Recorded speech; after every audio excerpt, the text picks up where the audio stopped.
cold," he said, and peering down at him he added, "But I seem to know your face." "I'm the marvel of the 20th century," the boy said dully. "Oh," the man whistled. "I know. The Queen of Bohemia patted you on the head and said—" "She didn't really," the boy interrupted pettishly. "They made that up. What she said was, 'Run away and play, you poor little devil.' It was silly. I'm too old for play. And do you know, I'm inclined to agree with her. But come along in and we'll talk about that too," said the man. He took hold of the boy's hand and led him into the house.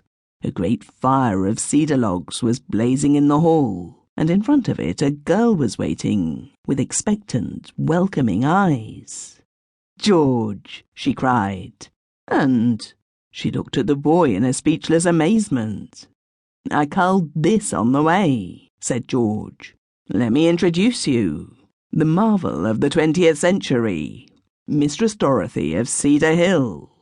The girl's eyes shone with kindliness, and holding out both hands to the boy, she said, laughing, "I can't call you all that. I shall call you Marvel." The boy was staring at her intently, and the people whose duty it was to teach him all his terrible knowledge would have discerned that he was learning her by heart. "I have seen you in a picture," he said reflectively. "That dress is 18th century. 1710 to 1750. "Is he English?" said Mistress Dorothy suspiciously. George nodded. "They do this sort of thing in England nowadays," he said. "Poor little mortal," she said softly. "What does it mean?" cried the boy. "This dress, it's too old. It isn't right." "There are some things you don't know yet, Sonny," said George. "It's a sort of birthday, a night for keeping memories, a night for old ghosts. Psychic phenomena only credited by the superstitious, originating with the Fox family," said the boy in a tone of challenge. "I say supper," said George inconsequently. "Supper and hot punch for both of us." "Supper's ready, and the things for the punch," said Dorothy, clapping her hands. "Come along, Marvel, and tell us how to brew it." At supper, the boy gave Dorothy 3 recipes for making punch, and told her which Charles James Fox had liked best. "The green tea should not stand too long," he said. She looked at him earnestly, wondering. "Won't your mother be worried about you?" she said. "I should think she would be," he answered with quick conviction.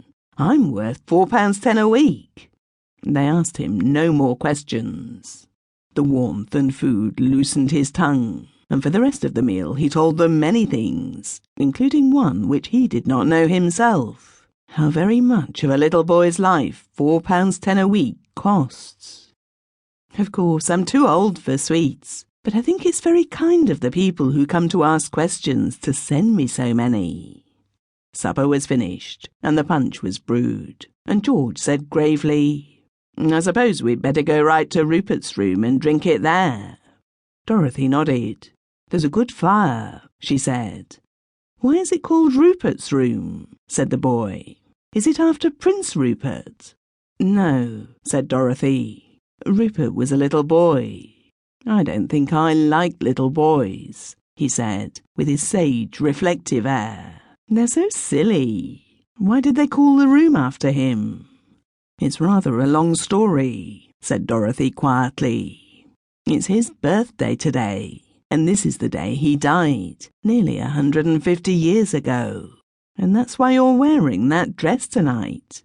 "Yes, it was his mother's. He thought it very pretty, so she used to wear it on his birthday." "It is very pretty," said the boy. "I like it very much, though of course it's rather faded." They walked up the broad stairs to the first landing, and along to the end of a corridor, where a door stood open into a long, low room, with panels dark with age, and a wide window opening onto a balcony. Through it gleamed strange shapes of cedars touched by the moon. Over the great fireplace, many branched candlesticks lighted up